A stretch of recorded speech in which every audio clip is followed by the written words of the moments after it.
welcome to the EST Hangout. This is the EST Hangout, and today's guests are...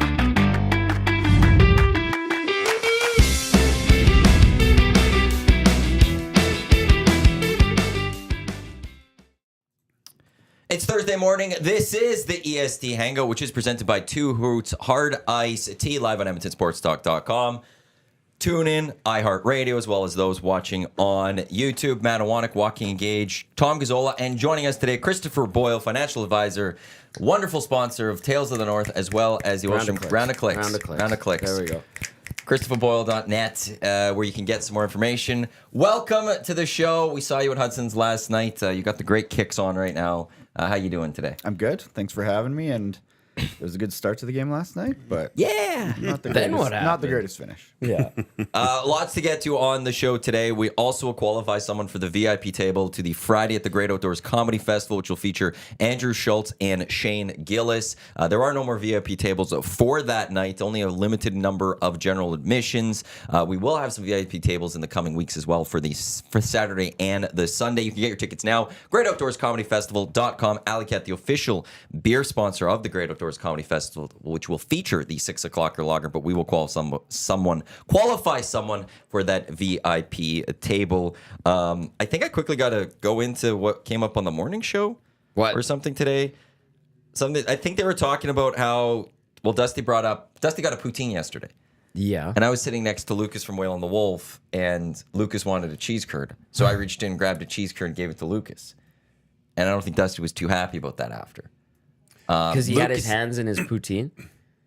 No, he didn't. Oh. Well, I mean, yeah, because I put my hands in the you poutine or put your whatever. hands in Although I grabbed just the very top curdle and gave it to Lucas. That's no big deal. Grabbed that, gave it to him. It was a big deal. Luke's got a little bit of guilt, I guess, or something. And VR Montenegro said, poor Luke is wrecked with guilt. What do you have to say for yourself, Matty? I have nothing to say. I would do it again. It's because Dusty, I was sitting beside Dusty for a bit when he showed up, and he ordered it, and he looked at me, and he mentioned, I don't know what he had ate during the day, but he said that's what he was looking forward to most, was the poutine and the chicken strips at Hudson's that night. So that's probably why he wanted every little curd that was in there. They do a pretty good poutine. They have a campfire one at Hudson's. It's got a lot of hot sauce in it. Spicy going in. You know what they say about spicy going in. But it's One good. curd, deal with it. Yeah. It's It's for not Lucas. a big deal. It's for Lucas. Yeah. You're going to say no to you, Lucas? No, you can't. That man's an angel. That's exactly it. Yeah. It was good to see him last night. It was a really good vibe. I know you were out last night, like Maddie was saying. Like, it was a lot of fun. That was a super fun watch party. It's just the team spoiled it by playing like absolute ass second half of the second period and certainly in the third. Yep. And we'll leave it at that. I'm kidding. We're not going to talk about this anymore. We're done. We've done enough. We're good. Tommy summarized it. On to game 2. Yeah. I'm kidding. Let's get to Hangout Headlines, which is brought to you by the Ranch Golf and Country Club. Premier conditions, top-notch service, unmatched value if you're looking to golf this year. But if you're looking to golf this weekend, which is going to be absolutely stunning, the Ranch Golf is where you're going to want to do it. The Ranch Golf. .com is where you could book your tee time. It's going to be like high 20s over Saturday and Sunday. Nice. It's going to be incredible. Okay, where do we want to start with this Oiler game? Go, Chris. Where do we want to go with this? Do we talk about how good of a start, blowing it? Okay, what was the issue of why they blew that game last night? You know, we've talked in the last week with the Kings series about a mature team. That was not a mature game last night for the team. And, you know, one of the things that I noticed too is Vancouver did a really good job of limiting the Oilers' speed through the neutral zone yesterday. And on the opposite side, you could see the Oilers' defense backing in on top of Skinner a lot of times. Well, speaking of backing in on Skinner, like that Zadorov goal is the first example that comes to mind. I'm like, whoa, how did he not see that? And then you watch the replay, it's like there's 4 of his own guys in front of him, plus the redirection. Yeah. It reminded me of those, you guys are probably too young, but there was the old Bugs Bunny cartoons when playing baseball, and he'd throw the changeup and it'd be real slow. And it'd go, 1, 2, 3, you're out. And that's what it seemed like. The puck was just going slow and went past like 3 guys, and they couldn't get in the way of it. Like those are dangerous. Like most of the time in playoffs, you look to all the other series. That's what they're trying to do because there's just no room to generate a really good scoring chance. It's so difficult at this time of year. And now they're just, let's just rip it on net and get bodies there and see if we can out battle and get a sloppy one. And that's what the Canucks, I think they did a really good job. The Oilers could do a much better job of that too. It's always, maybe it added to the fact that they didn't get many shots, but create a little bit more chaos, because looking to generate off the rush or having set plays, it's very hard because it's so tightly contested all over the ice. When we can get pucks in places, get D-men turning, trying to locate where everything is, and then that skill takes over from there. Yeah, that's when they can really generate those backdoor tap-ins and things like that. Well, Cece's goal was very similar to Zadorov's, right? It was almost the exact same. Come in, button hook, leave it for him, and blast away. Right? But yeah, other than that, it was tough to watch that third period for sure. Well, you could feel the buzz from everybody just at our watch party, and you were there, and buzz, and then it went to like, to like panic mode and yelling, and the boys were saying someone threw a beer, I think, behind us. you. Yeah. All of a sudden we just heard a loud smash. So we turn around and there's like beer everywhere, and we're just like, what? I had no idea what happened. Yeah. So I don't know if he like smacked it over or if he like just threw it down or something, but he was not happy when the Canucks took the 5-4 lead. Rightly so, and I fully understand it. Like, control yourself in public, please and thank you. Yeah, like, that's the part. You can't understand that part. Real quick aside here, I teased it at the end of the post-game show last night, but there was one Canucks fan that was there last night, and they got kicked out. Oh, yeah? And I was like, I'm not going to say it on the air. I'm just going to say this, because now I feel like, all right, I talked to the staff at Hudson's, and they're like, some people are just idiots. So it was one Canucks fan. They did get thrown out. They were there with an Oilers fan. Don't do drugs at the bar. Oh, okay. Like, how stupid do you have to be? Like, don't do it right on the bar. You shouldn't do drugs. Well, if he's from BC, isn't it legal there anyway? Not the one he was doing.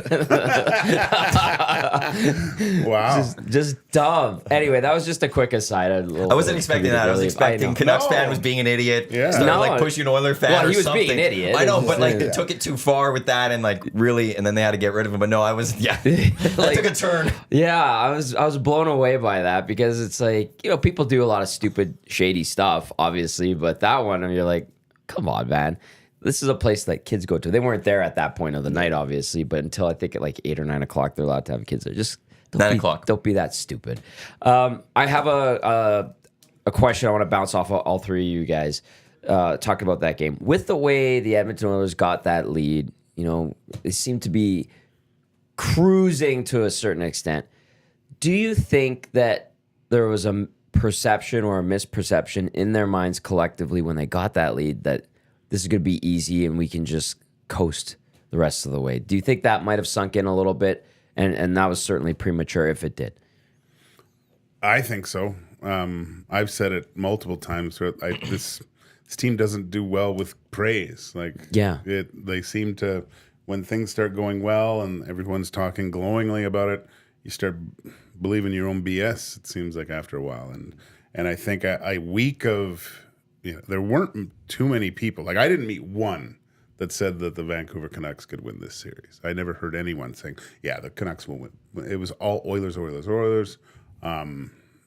And that was evident in the game. Like, they weren't playing well, and they're like, oh my God, we're winning, and we're not even playing well. Yeah. So, I think there was that was probably one of the factors, I would say, that added to it. But I watched a lot of that Nashville series, and the Canucks are a really, really good team. And, they lose their big dog with Demko, and they have to go to their third guy here. It's a galvanizing moment. Mm-hmm. And I think they realize the type of situation they're in, and that's reflective of the amount of shots they're allowing the Oilers to take. They're going to have to do something very special to, and that's the thing about last night. It was on a platter for them. Yeah. Because, is it Vilas? Shelovs. Arturs. I'll just say Arturs from now. That's way easier. Sure. I'll remember that. Arturs was very leaky, and looked completely like his confidence level was so low. Yeah. And you could see it. He was battling every puck and even just like flip-ins, he had trouble. Like and, overwhelmed by the moment kind of thing? well, I think the types of goals that went in on him. Yeah. As a goalie, when you start allowing some goals, you tend to overcompensate. And if you go to the PVRs, if you still have that game recorded, look to Skinner on the third goal, where what's the little guy's name? Garland. Garland, great player. I love him as a player, actually, really fast. But did the old Al Arbor hitch where you shoot like you. That's a 70s, 80s move, Gager. I know, Yeah. I know. But look at Skinner before that, because he is way overplaying that. Like, he jumped out. He's way above the crease. Right. That to me is Skinner going, oh my God, I've let in two. I got to overcompensate here. This guy's coming. I'm just going to take everything away. This thing is going to hit me. And then he gives him that little, the little juke. And then Skinner's so overcommitted on that play that he's like, oh my gosh. I mean, he could have went around and scored on the wraparound at that point. He was so of how far far out he went, and right. so all of a sudden I got to move. And as soon as he lift up a second, boom, goes under. Why wasn't his stick there? Well, it's normally Skinner would be at the top of the crease and just standing there. He'd probably go down in that reverse VH at a certain angle, and it would be a nothing burger, Yeah. right? But because of what had happened, the gravity of the moment, the crowd is going absolutely bonkers. He overplays the shot and then realizes I'm in not really good position here. So people that were blaming Nurse on that, I'm like, geez, what more? I would love that play. If he's going to force him that far wide, if I don't stop it from there, that's on me, dude. To slide one like that. Yeah. So that's not the Stuart Skinner that we normally see, but because Canucks come back, and then the moment he tries to, I got to just make a save here. Mm-hmm. That's when. I mean, if you talk to him, it was kind of nice to see, because that's kind of stuff I would do back in the day. So it shows me he's a little bit normal. I'm like, oh yeah, but I understand that moment and that feeling. It's awful feeling. It sucks. But that's when you really got to dial it in and put what happened. And he's done such a good job of that throughout the year. Something bad happened, the way he's come back, even in a game, not just game to game. But expect him to be a little bit better next on Friday.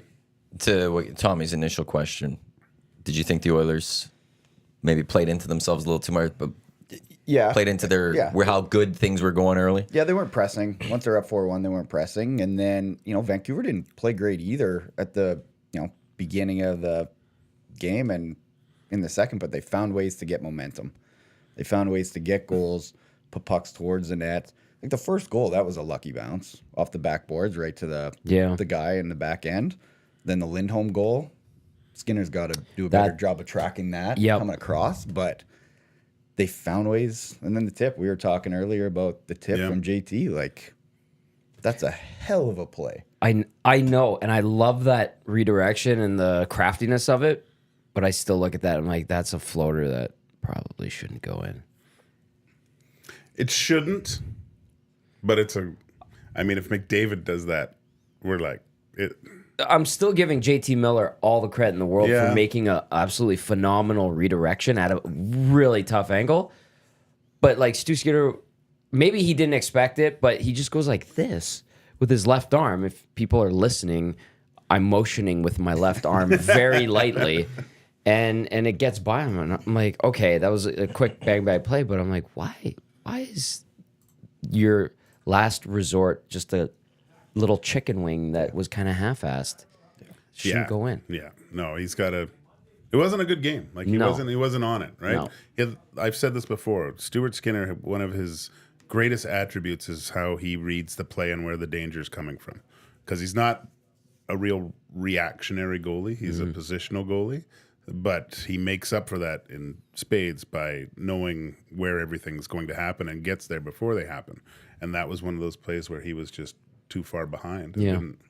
You don't expect guys to maybe a one-timer, but a tip. Yeah. Like it was just like that's chopping tip back. That's And I don't know. Maybe I'm reading too much into it. Again, going back to Chris' point, appreciating the hands and the craftiness of JT Miller. He's a guy, Chris, that I'm like, you got to watch out for. Yeah. But that puck goes in to the far side of the net. That's where it hits mesh. Not near side, not off a Skinner, and it goes clear past them because of the half-assed chicken wing, and it goes all the way to the other side of the net. That's one where I'm like, no. So how similar would this game be to, what was it, the Game 4 game in LA series, where Edmonton got outplayed, LA almost played their perfect game, but Skinner had one of his best playoff performances. Like, the games aren't that unsimilar in terms of being outplayed, but Edmonton got goaltending that game. I thought in that game though, Edmonton was defensively sound. Like But they didn't give up 200. They gave away the breakaway in the first couple. Yeah, there minutes wasn't of the game. There wasn't second chance opportunities, outman rushes. They had to earn everything. Yeah, the Kings were pushing, but A lot of shots from the outside. yeah, And there was no slot. I don't remember Skinner. He made one glove save from the slot in the third, and I think that was it. That was the Christopher Boyle big save of the game, by the way. Was it? YouTube Trap did a good job with that one. Perfect. yeah. No, that was But they didn't press. They didn't have that killer No. instinct and shutting down. And Well, they went over 20 minutes without a shot. yeah, that. Can't Now, is happen. that the Oilers just not pressing enough, or is that the Canucks did a really good job of shutting down the Oilers, or is it a combination of both? Look, they to me the Oilers still they played 10 minutes of that game. You know, that was it. That first in the first period, second period awful. That was Vancouver. They let Vancouver start feeling good about themselves. Essentially, they had a real opportunity to, like, there wasn't a forward check. You know, the first period there was some good hits laid on their D. You know, creating issues with some of the foot speed. That's what they have to get back to, and cause those turnovers. Make those defensemen have to, just shovel it up the boards and not make that good first pass. And they just sat. It was like the Kings sitting back. well, you saw that on the Ekholm goal. Yeah, That they put the pressure. The defenseman just fired it back behind the net. Draisaitl got it and yeah. hit Ekholm. So Friday will be interesting because, both teams didn't play well. Both goalies weren't great. Now let's see. How big of a series? Like 2-0 down, the Oilers go Friday. How concerning is that? Because there's the two sides of this. The Canucks go, they win their home games. You don't. The series isn't over until home team loses or series finishes type thing. Or is this, oh boy, the Oilers, they just can't figure out these Vancouver Canucks team. I think this is. I'll just jump in real quick. Go for it. It's going to be a long series. I still think Edmonton in 6. Chris was talking about Game 4 against LA. Another comparison or thought to relate this game to a prior Oilers playoff game was someone threw it out there yesterday, I think in the nasty chat or the inbox. They're like, was that Game 1 Calgary? Do you remember that? Like, Yeah. that was crazy. And That was a weird lead changes, and then the Oilers clawed back in, and then we're like, oh, they're in deep crap. And then even Game 2 wasn't particularly great for Edmonton to start out, and then they started going, and then they just slowly pushed back, took over, dialed it in. So I want to think that it goes the way of what we saw 2 years ago in Calgary, and this team has that maturity that we've been giving them credit for. And like Gager said, they don't handle praise well. No. Maybe, but even if, Maddie, I think, I'll just jump in really quickly. Even if they go down 2-0, I still think they're okay. Well, you're coming home. Yeah. It's not the reverse. And I think Oiler fans are seeing what's happening in Vancouver at Rogers Arena, and they're going to respond. I just do. Like it was a good crowd. Yeah, it was so. Remember that one whistle in the third period? The guys they kept couldn't- playing. They couldn't hear it. It was so loud in there. That's Yeah, I think we're going to see a response because this is, which is cool. This is now like personal between the fan bases. We've already got in the nasty chat right now. A Canucks fan has Yeah. is in, and there's a lot of going back and forth. And I'll just say, be careful, people, because if I will block or mute people today, like just Keep it civil. We're keep moderating. it going. I have no issues with Canucks fans jumping in the nasty chat. Go for it. Say your stuff. But if you go too far with things, I will block some things. I had to time out people last night in the nasty chat. I don't like doing it, but it was getting Look stupid. at Tommy giving tens. You get it. You get it, Ted. Tee up. Yeah. And then those $10 GCs. I'm only down to the 10s. We gotta restock. I talked to the boys from Hudson's yesterday. Do we have some of those 50s to win on the morning show? For the morning I have show. those. I brought them. Don't worry. Yeah. Where's he going? So where are you guys for game 2 concerned then? Like how important is game 2 for the Oilers? Obviously there is importance that, but is it absolute must win? Massive, yeah.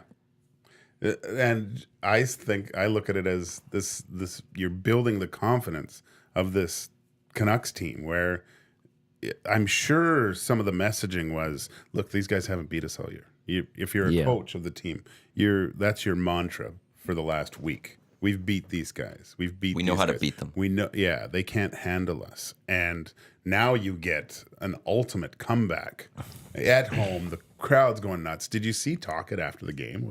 He's fired up. You never see a coach like that. Like he was high-fiving fans. He might have broke some guy's hand. I think with how hard he was. It was like in a good way. Like it was like just a really hard. That should be fueling the Oilers. I'm just gonna say that. It should, but it also fuel the Canucks. Yeah, absolutely. I'd love to see my coach do something like show some emotion like that. So, and that's it was.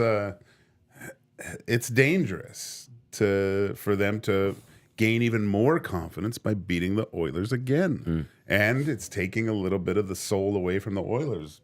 What do we have to do to beat these guys? That little splinter, all you need is that little splinter of doubt, Yeah. And just the psychological side of things, it can wear on you because But I was told the regular season series didn't matter.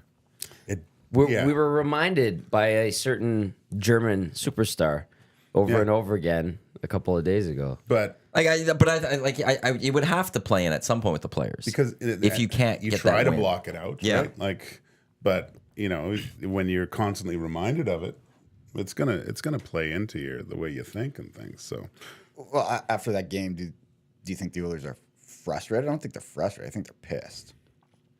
They should. I think they look at themselves and go, "We let that slip away. Use that. We weren't good enough." And I think they could look at it and go, "We hurt ourselves. They didn't beat us." Yes, They beat themselves. I think they could say that to themselves. Yeah. And go in game 2. We just have to play our game, and we will beat this team. Look at where we were. We were up 4-1. Why? Because we were playing well for a period, and then we stopped, and they came back. So we just have to play our game for 60 minutes, and we're going to win. I think that's what they have to say it in the locker room, and I think there's merit to that.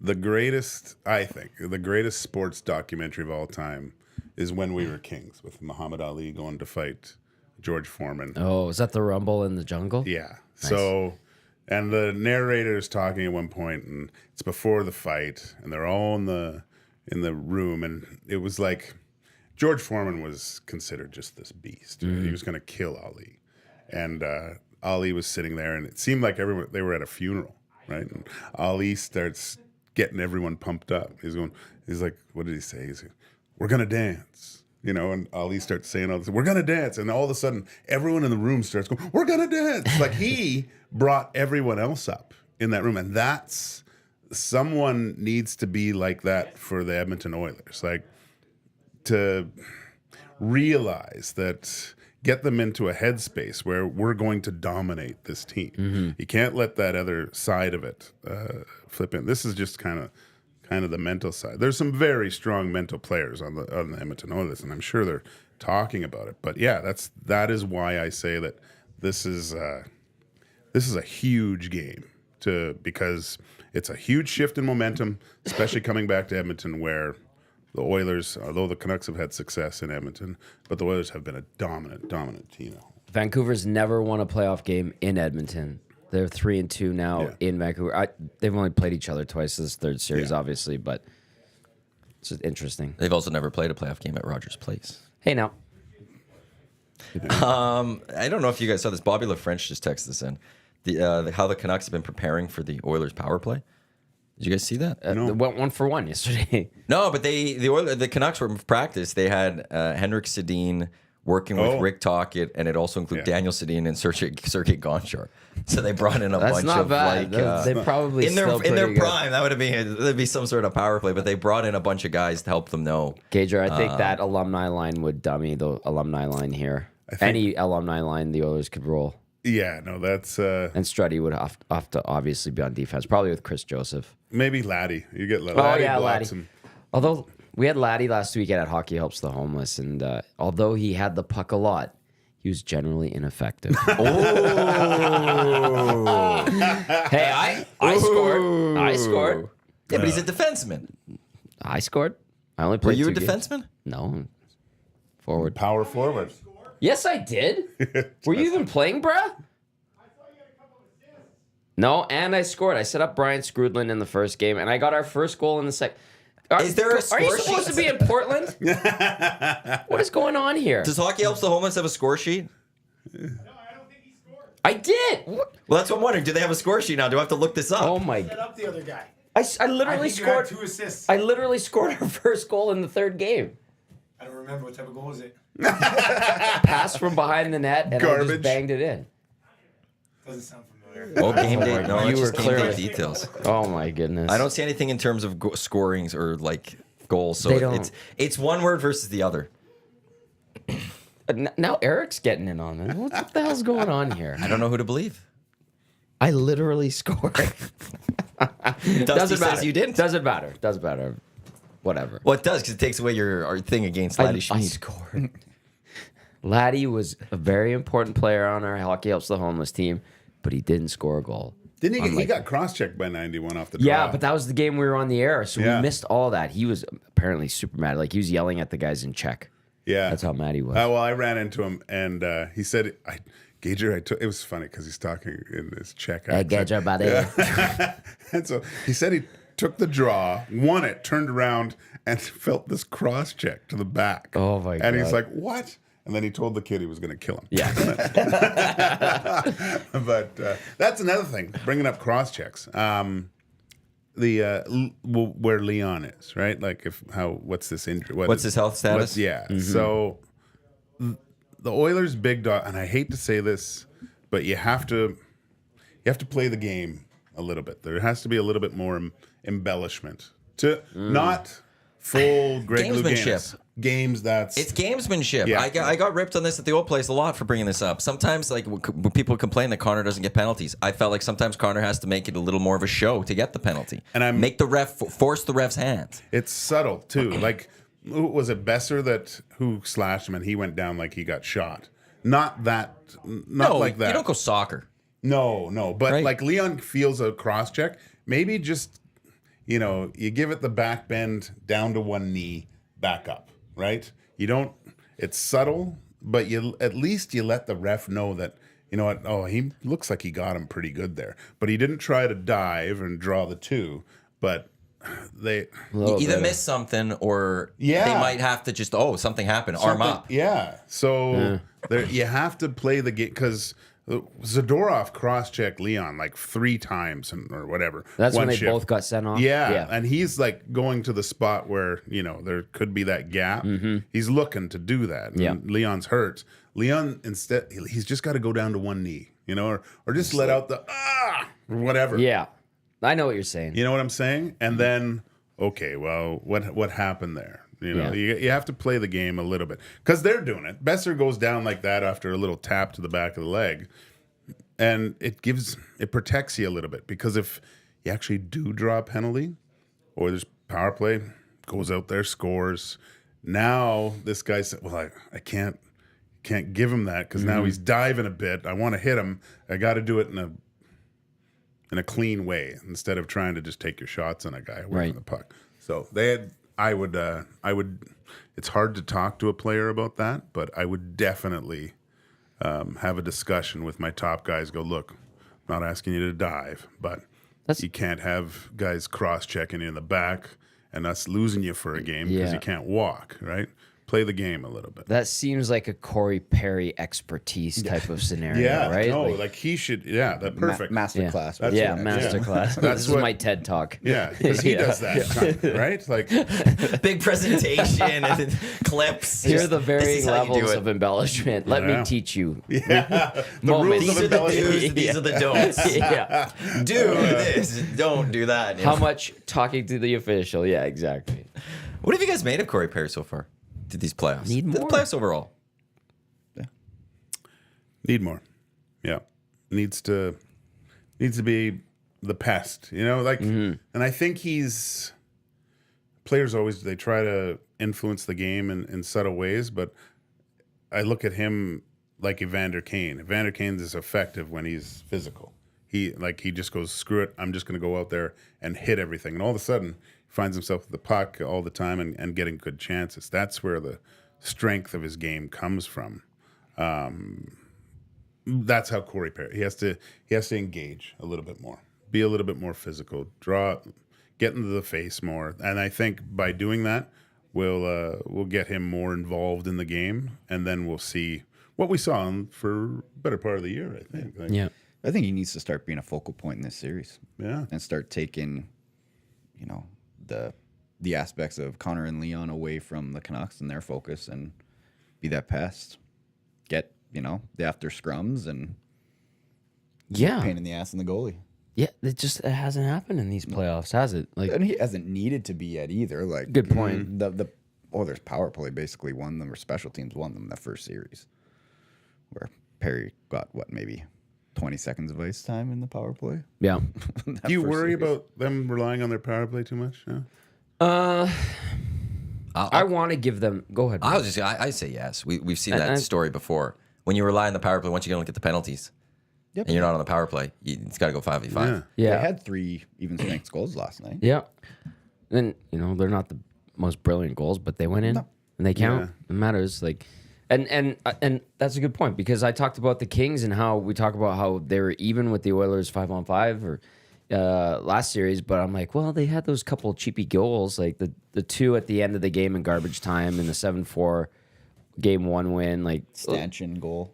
goal, like, but they count and they're at even strength. So yeah, like even cheap or not, or fluky or not, they are 5-on-5. So to your question, Maddie, like I want to say no. I want to give the Oilers the benefit of the doubt, and I think it's because at 5-on-5, with the way the Canucks play the game, and they can go back and forth end to end, and I think the Oilers have the advantage in that regard. I think Edmonton can win the 5-on-5 game against the Canucks. Do I think they absolutely will? No, because we just saw them piss it away last night, right? But I think they're capable, so I'm not maybe as worried. The adjustments is going to be interesting in the second game. Yeah. The coaching adjustments and putting pucks behind Vancouver's defense a bit more instead of trying to carry through the neutral zone. Right. I think that's a big one because there was a lot of turnovers and, Yep. and Vancouver comes back with speed. Very good on the neutral transition, zone. right? Transition, yep.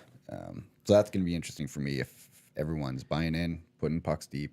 And, they were hard on Hughes, but there were so many times McLeod would just skate by a defenseman, right? There's a couple of Janmark did it too. Like, Yeah. you're right there. Even just nudging them, let them know there's pressure.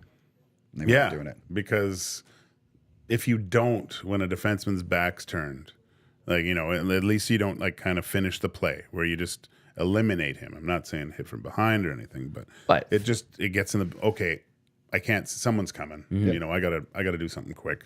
Yeah. You make their decision process go quicker because that's when mistakes are made. Matt Iwanyk, Joaquin Gage, Christopher Boyle, Tom Gazzola with you here on the EST Hangout, presented by 2 Hoots Hard Iced Tea, a Boulder Real Brewed Tea. Don't give a hoot, give 2 live. know.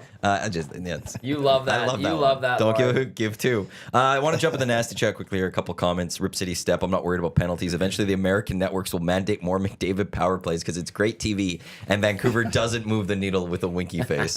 I do like that. Easy E. Every once in a while, Skinner needs to stop the fluke goal. That's what a good goalie does. last night, and it was not it. And then I'm assuming this is a Canucks fan who's just jumped in. Yanks 07 or something. Y'all went from going to be in fun, embarrassing Vancouver to let's start diving more in less than 24 hours. LOL. Facepalm. Clearly haven't been listening to this very show because this show has not actually said that. God. So, but thanks for tuning in finally to the EST Hangout. But you and I were talking about it at Hudson's yesterday that this is going to be a tough series. And yeah, there were some people that were overestimating the Canucks, but they shouldn't have. Like there's a reason the Canucks won the Pacific Division. It wasn't a fluke. So super consistent. I think there are a few people in this city that got a rude awakening yesterday that this isn't going to be an easy series. Yeah. But I think a lot of people didn't expect this to be the Kings series. No. Done in 5, done in 4. The rude awakening includes about 23 guys in orange and blue, right? Like, I want to ask. I have so many questions about. I know we did the post game for like an hour and a half yesterday, but I still have so many questions that I want to bounce off of you guys. Was that a game where, for one of the rare times this year in his tenure as the head coach of the Oilers, where Chris Knobloch made some mistakes with his choices? Yeah, and Mark on the top line. And sticking with it. Maybe not taking a timeout when the momentum was shifting. What do you guys think? How much does the Leon injury impact what he was doing? If he wasn't having, because Leon's leaves the ice. But you're up 4-2 at that point. But can you mess? Like, are you going to mess with a lot of your top line stuff? I think. Like, all right, how do you mess with your top line if you don't have Leon? Okay. Even in the third period, you're not chasing the game. You're up, like Chris said. But you shorten the bench and you go with the guys that you're relying upon, the guys who are going, the guys who are not doing TV turns, the guys who are actually looking like they're busting their ass and trying to be desperate when it should be the Canucks playing desperate. Like, that's one where I feel it's one of the rare ones where I think Chris Knobloch did not have a quote-unquote good game. And he probably learns from it or should. He's very studious, but that's one where I was like, there's some coaching decisions that for once I'm like, boy, he did not make the right choice and did not adjust in game. Yeah. Where I think that's one where he's got to be better. Yeah, I mean that's his first game where he's in the real hostile environment. Totally. Too, Yeah. right? So Will Ferrell doesn't do it for you? No, I mean it was a pedestrian crowd in LA. Like it wasn't like last night. That Vancouver crowd, I think they were effective, especially when they started coming back. You know, you gain juice off of that. Tommy and I, we were talking about the Knights, right? Like, yep. They're probably the most effective fans in the league to get their team going a little bit just because of the atmosphere there. The Canucks fed off their fans, and when you're in that, and that was the first time, you wouldn't be able to hear us talking, right? Like we couldn't talk like this in there, like it was so loud. So, it did look like I think Dusty and on two guys, we went through kind of we checked the boxes of where we give the edge to the Oilers and the edge to the Canucks, and I think we gave the slight edge to Tocchet just because former players been into the trenches in those situations. I do think that Knobloch will come back and it's his first kind of readjust, so to speak. But yeah, I think that was another kind of on the teeter-totter of the game. Mm-hmm. The side went to the Canucks on the coaching decisions that were made for sure. Well, with Tocchet too, like you look at the first series against the Predators there, they had another miraculous comeback, 2 goals in the last, I think that was a minute and a half. Yeah, that was insane. And you're seeing like those guys do not quit. It will not matter what the score is. They just keep coming. Especially now, right? Now they have the belief that they can, if we're down by 2, doesn't matter. Well, that's a dangerous team to play against. But good for the Oilers too, because now in a 7-game series, these guys aren't going to quit. So they treated that game like a regular season game a little bit last night, where they got up and basically just trying to coast to the end. You know what? We're going to be in Columbus tonight or tomorrow night, and they're going to be in whatever Winnipeg. Let's just get this thing done and get on to the next one. Doesn't work like that. In the treated playoffs. it like a dog days of the regular season, midweek type of game. Yeah, you can't do that. Can't do that.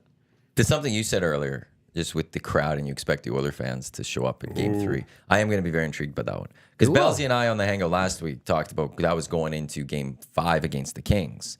And we wanted to see better from Oiler fans. And that game it didn't start that way. And I'll say, we haven't seen this year, at least through the 3 games, that atmosphere we saw in Vancouver last night here in Edmonton yet. No. And it's time that comes here because it I think it will. I will find. I'm more skeptical. I'm more that. Prove it, kind of show me. Well, you got to show me. And I feel like the Oilers just with like it can happen in this city, but we're trending towards a crowd that is more Toronto as opposed to the Edmonton a little bit sometimes. But like to what you've just said and what Bellsy said, that how teams could feed off that, how the players actually could feed off that. When you're like, I was watching Dallas. I think it was Dallas Golden Knights. It was like 6 minutes left in this Game 7. And everyone was standing the entire time. But I could only imagine how that feels as the team. That's probably that cool. your team that this crowd is feeding into you. This crowd is giving you stuff. I have to give back to them, and it's like there's too many games so far through those. So I was at 2 of the 3. Of 2 of them, there's too many moments where it was way too quiet at Rogers Place in my mind in a playoff game. How much is that fatigue from playing the Kings 3 years in a row? That we're gonna find out. Yeah. I thought that was interesting hearing that, like Kings fatigue, and there's the debate about the prices, and those are all valid things. But I'm curious because you're right. Like this Kings fatigue thing, it became a talking point. So we're gonna find out on Sunday if it is Kings fatigue or if it's like complacency, slow burn, maybe like you're trying to everyone. These are late nights. Maybe you have to work the next day, so people are maybe going a little quiet. But at the same time, if you expect the team to play hard, why aren't you coming out playing hard against the LA Kings? You help them through that. If you're going to expect them to not have a night off against the LA Kings in round 1, how could you have a night off because you've seen your team play in the past 2 playoffs? Yeah, and it can't be Hunter and Superfan Glover. Yeah. But if the Oilers come back from a 3-goal deficit, look out. That place is going to be crazy. Yeah, it'll pop. How much is that circumstance as opposed to that game, how the fans were last night with the comeback? Yeah. Lay off the edibles. Go Red Bull vodka Sunday. Lay off the edibles. Save those. Get the ones that put you to sleep. Maybe You get the right sativa or something. You get the right one, maybe. Indica. Yeah, everyone's good. Too many indicas in Rogers. Indica in the couch. That is so So that to me will be we'll see what Game 2's like with Vancouver, but the gauntlet's been dropped by the Vancouver Canucks fans. I do. I stand by. I think that Oilers fans will take it personally because of whether it's the war on social media, whatever, or Reddit, or anything. The one benefit I think that will also happen to help get it more is there will be Canucks fans in that building. For sure. Yeah. And there were Oilers fans there last night. And those Canucks fans will try to start cheering chants. Yeah. And it's why, like, when Leafs or Habs come to town, there's some of the best games to go to Rogers Place because those fans come out and they support their team, and it forces the Oilers fans to support their team. Yep. And you get the Go Leafs, Go Hab chants going, and then it gets countered by the Oilers chants, and the atmosphere is great. It is so good. So if some Canucks fans do get into Rogers Place, it's only going to encourage Oiler fans or push Oiler fans to be louder. Yeah. You can't let them invade your barn. No, please don't fight. It's just, we get Oilers fans fighting. They What are you beat each talking other about? up. I know, but like, It's like I think Rima had understand, it. but just stop fighting each other. I think Rima had the tweet yesterday of Oiler fans. They've been just training for this Canucks thing. That's what it was. It wasn't that they're fighting each other. They're just training for the Canucks series. it does look like training camp. Well, back in the day, you had fights in training camp all the time. They were going at each other just because they knew Canucks were coming, and now we're going to see it. It's such a bad. Anyway, whatever. It's a bad luck. I mentioned earlier this week, there was a Bad Bunny concert, and there was these women that were just laying haymakers at each other. And I don't know where the concert, so it happens in other places. Of course. They were going at it, so Wow. please don't. Please don't. But I guarantee somebody will. Oh, they will. No. And Yegwave will catch it. And it'll be posted, and we'll all watch it. Yeg wave to the people doing Yeg wave. If you're gonna put the bad stuff up, please at least try to balance it with some good too. Yeah, no doubt. And they do sometimes, but it's It's like, damn Help it. the bleeding guy on the ground up once in a while. You know? No, we were just gonna film it. All right, buddy. I called an ambulance for you after beating you Oh my mercilessly. God. Josh Clausen says Oilers need to watch some Knicks games and take some lessons about playing with course all you do caps that. heart. All caps heart. Knicks up 2-0 in their series against the Pacers. So I think Clausen, he's feeling good right now. He's on McLeod 9. I haven't actually texted him through these first two games, so I was wondering how he's doing. What happened in the last game when they moved on? He had 3 hat changes and a hoodie change. But as he says, but we got it done. What number does he wear? Well, 3 hat changes and a hoodie change. That was his superstition. What position is he? Small forward? What position would you play, Clausen? Send that to me. Point I'll guard. ask him. Anyway, I love Josh. Position would you play? That's great. Yeah. He's got I get point guard? He'd have to be point guard. He dishes it out. He's not big enough. Yeah, he's not big enough. Yeah. I don't think he'd play a lot of other positions.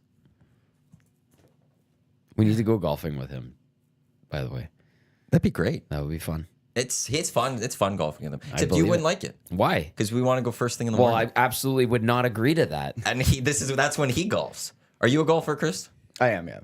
Do you like the early tee time, like first tee time of the day? If the weather's okay. I'm a fair weather golfer. Okay, Hey, this man. weekend it's 25 degrees. Yeah, we got a tea time already. But it's not at 7:08. It is 8:20 a.m. That's at least somewhat Saturday tolerable. morning after the Oilers game. So Oh, you're going to be in rough shape. Oh, that's bold. Ooh, So you're going to be in rough that's shape. tough. yeah. So But when that alarm clock goes off for golf, it's great. I know a It's the only great time. beverage that will help you. It's called Coffee and Baileys? Birdie Booze. Oh, that would be good. Yeah. Saturday will be Easy the launch back into party. your weekend, yeah. We will be there, 119th Street, Jasper Ave, Birch and Bear Pizza Garden and Patio with Tulsa Culture. As us, Strathcona Spirits, we're launching Birdie Booze. There are tickets that you can pre-purchase prior to Saturday. It's on our socials. We'll post it up again. Yep. There's a limited space, so get your tickets now. If there are tickets available, you can show up on Saturday and you'll be able to purchase them. But if we sell out prior to Saturday, you ain't getting in. So pre-plan, again, the weather, this is outdoors. Beautiful. It's going to be great. 21 on Saturday. Yeah. So going to be a beautiful day. And we're going to launch Birdie Booze, which we've all tried to a degree. Dusty They just still keeps haven't drinking on testing the it. morning show. Well, Yeah, Schmidt- see, here's the thing. He gets mad at me for grabbing a cheese curd from his poutine, yet he takes our Birdie Booze and he keeps drinking from the bottle. at Like, come on. 7:43 And I in the took the morning. very top one. is that the neon blue looking thing? Yeah. Yeah. Hascap is the berry. Okay. And it comes from a farm an hour north of here. Oh, nice. Local. Yeah, so it's very local, Strathcona Spirits, local distillery, just off White.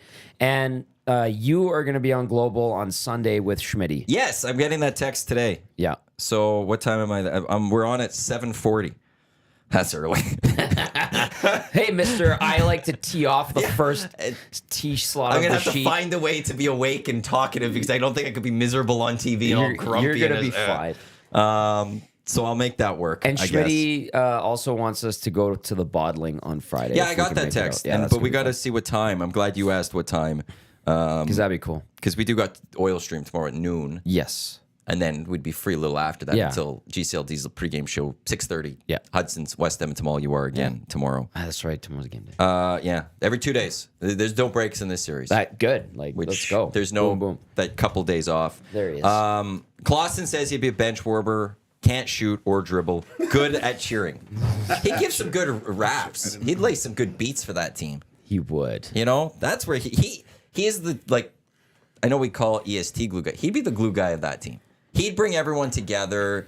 You're having a bad game. He'd make you laugh. He'd make you feel better about yourself. Yeah. If you're doing well, he'd make you really feel good about yourself, like pump you up. Yeah. Did you got good chirps from the bench too? Yeah, he can throw some daggers. Yeah. He's pretty sharp.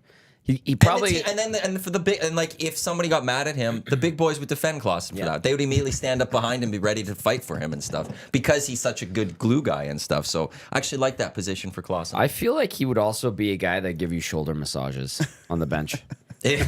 I'm feeling a little stiff. I got you. And he knows just when. I needed that. Thank you, glue guy. Oh, we got any time between noon and 5. I wonder if he was listening. Yeah, Because he messaged us. Schmitty's a nasty. So, but he literally just meant, well, I'm Yeah, assuming he's also busy. Could be like they're bottling stuff. They're getting ready to go for Yeah, Birdie Booze maybe launch they're on listening. Saturday. So, Speaking of booze, I got to. Just found out this for Commonwealth. I got to do my Pro Serve certificate. Really? Yeah. Oh, do you dish out drinks? I will now. All right. I know where I'm going. I'm like Tom Cruise in Cocktail. I'm going to be back there, the mix master.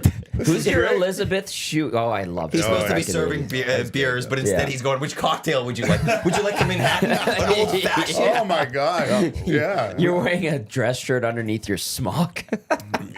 Line's going way too long because he's taking 5 minutes per drink or whatever. They just want to quickly hand things out, but he's going details. Why is the wiener guy pouring drinks? It's going to be He's smoking great. some of them? Oh, yeah. Anyone want an salt. old fashioned? Yeah. Well, we got tailgate passes this year. Yes. So we All might right. have to have you come out and make some drinks before the game. I can't wait. This is going to be awesome. I got to do that this weekend. The best part about his concessions, and I stand by this 100%, experiencing it last year, is when he makes you a dog or a burger, he makes it with love and it puts it over the top. It's like when you go to a deli at a grocery store and you get the lady that's been working there and she's an older lady and she's a sweetheart and she makes your sandwich for you and it tastes just that little bit better because she made it with love and you had a nice chat with her. That's Gager at the concession. It's fun. Like Yeah. the end of the night, and it's just, it's everyone's kind of upset because the Elks lost. But then these yahoos come over. I go, Joaquin, your friends are here. And that's when I get prepared. Extra bacon, cheese, Oh, yeah. all the stuff. And then I prepared Dusty's care package. I will not be able to meet you this Oh, year. right. I will not be able to be there, so. Shoot. But Hey. but I get the Green and Gold kickoff post game shows. Me and Jay Milne. We got a logo. Tube Socks got a logo. He's gonna fine tune it, but Awesome. You're but doing Jay it wants here? me to post that. You're doing it here? No, Are we announcing? We're not I announcing. don't know when we're. Well, it's That's done. your- I think. Is it Let done? me text. Let me see if I can announce this on the Okay, show because today. that's exciting. I know we're getting ahead of ourselves. We'll get back to the order talk, obviously, too. But if on my way out from the stadium in my stupor and stumble, because I like to go to those games and enjoy. If I happen to see Joaquin and he gives us a care package on the way out, Matthew, I will leave something for you at your door in our building. Oh, there we That go. would be an amazing just getting home. I was like, hey, look, there's a burger. I Hey. will. Thanks, Yeah. Gager and Tommy. Yeah, I'll put the package together. It That's is- a good idea. It's doable, Yeah. man. Because you get I'll take care of you too. No. You come on by. just say hello to We'll Joaquin. give you burgers before the game. Oh, see, that's a two-way There we go, street. there we Yeah. go. Okay, all right. Do you like your tailgate spot? Actually, this is the first year we've done the tailgate. Okay. So the layout of the tailgate area, we're in the new area, so they extended the tailgate this year to Yep. add another. Oh, I yeah. don't know how many spots. It's popular. Yeah. Yeah. Yeah. I can mention it. All right. The Green and Gold kickoff and post-game shows with me and Jay Milne. We're going to be at Century Casino Sports Bar and Lounge in Fort Road. Here, here. Which is just perfect. If you're not heading down to the game at the tailgate or whatever, come on down to Century. Get one of their specials. Grab a bite. The Come cheese say hi to Jay and myself. Although we'll be on air for the hour leading up to. LRT's right there. Boom. Head to the LRT. Perfect. Get down to the stadium. Go watch the game. Come back on the LRT. Play some games. Go home. What a great day. But yeah, so Green and Gold kickoff post-game shows all year. Myself, Jay Milne. We'll be live, Century Casino Sports Bar and Lounge, Fort Road. Boom. Okay. There we go. Love it. Sweet. Iwanyk, that's going to be a lot of fun. It's going to be great, and I'm excited to do it again. Missed doing the show last year. Yeah. It was great being back at the stadium, but missed doing the show, and training camp starts on Sunday. It's rookie Elks are camp back. now. Rookie camp camp right right now. now, yeah. Training camp's on Sunday. I saw some rookies. The Elks' first game is the 25th, so it's in 2 weekends. So we're, what, Crazy. 15 days away from the first preseason game. First regular season game is June 8th. I think it's the 8th is the Saturday, or is it the 9th? Against Sasky, right? No, it's here. First No, two but games it's here. against Sasky. Oh, sorry. I thought you said in Saski. No. June 8th, home to Saski, just like it was last year. Yeah. They're not papering the city with tickets this time, though. Well, no, and they only have that lower bowl. Although they have been messaging upper bowl people. You got towed? In the preseason game last year. No. We got towed, yeah. I took my kids to the game. Came out. The vehicle was No. gone. Like we parked 3 blocks from the. Oh yeah. Yeah. And it was because they have that zone, right? Like they implemented the zone, Yeah. the no parking zone, and then Yeah. damn, And oh then that sucks. We were going to pick the car up, and there's some people that live in the neighborhood that they had their cars towed by. No. Really? Yeah. And you guys know that area of the city. There's, Yeah. and there's some people that didn't speak English as a first language, and they're trying to. Trying to help out. Or they're they were trying to get information, trying to get They were information. trying to get their car back. Oh, and, that sucks. It was. That sucks. And it was on. I think the preseason game was on a Sunday too. So Nothing's open. Oh yeah, my like the God. staff there was minimum staff, and it was it was interesting. But we learned our lesson, which is one of the reasons we got the tailgate. So now I don't have to worry about. Fair point. Why don't I know those buses are there, but the parking for Commonwealth sucks. It does, but it always has. It's It just in a always bad has. area for that. Yeah. Like, because you used to actually be able to park in the residential areas Yeah. there, but then Yeah. the city put a law in, Like 20 years ago. where you couldn't anymore. Yeah. That zone that Chris is Because like talking even about. some of the residents, they would park on my lawn for 20 Oh, I bucks, and they know, take yeah. 4 cars and make $80 a day or Yeah. whatever, Yeah. and they deal with that. But then the city for some reason shut that down. And so now it's like, I will say with the Elks in the city, great job with the parking rides. Yeah. LRT, ETS, they are free. Yeah. You don't get that with the Oilers games, but you do get that for your Elks games. You could ride it. It's very easy. Again, Centric Casino Sports Bar and Lounge, jump on the LRT. It's free. And we're doing watch parties too, we should say. Yeah, we'll have a couple watch We're going to have a parties couple as well. watch parties. But so like, but there's not a lot of then parking in the area overall. You have the parking lot they've had, it's actually shrunk because of the tailgate. Yeah. The tailgating has actually taken away parking stalls for the Elks Yeah. because they're now specifically having bigger spots and doing bigger things with it, that they've lost actual stalls for that. But so they're- there's even less parking. Yeah, it was so minimal to begin with, Yeah. too. Like, there's no huge parking garage or anything close by. Yeah. It is a parking ride. They I should mean- just work with Northlands, park at Northlands and shuttle people That's over. actually a great idea. Like, come park here. 'Cause, yeah, it's open that's- here. that's perfect. The only One thing stop. is K-Days would be the issue, but it's just like, I know you could do the LRT even still, but maybe just like straight up just shuttle people. Have shuttles running constant. With the buses? Like an airport type thing, just constant loops. But that's literally one stop on LRT. Like, Yeah. that would be perfect. There's so much. That's such an underused piece of land. Yeah. But even then, like I'd say, like even just make it simpler for like that you have to walk to the LRT station. Just have shuttles that are just right in the parking lot. You jump on And you go. and it takes you right there. It's part of your parking fee or whatever.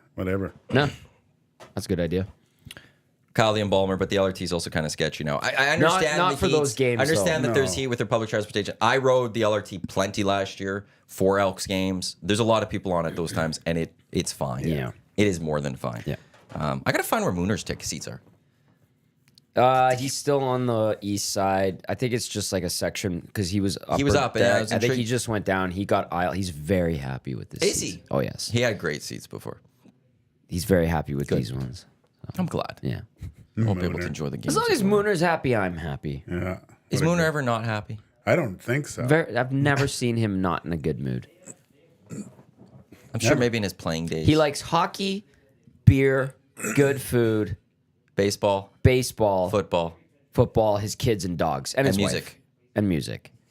Very Why do you simple. go? Why do you like skip the ring finger till last? I don't know. You did that twice. I did that in because he just baseball. never wants to get married.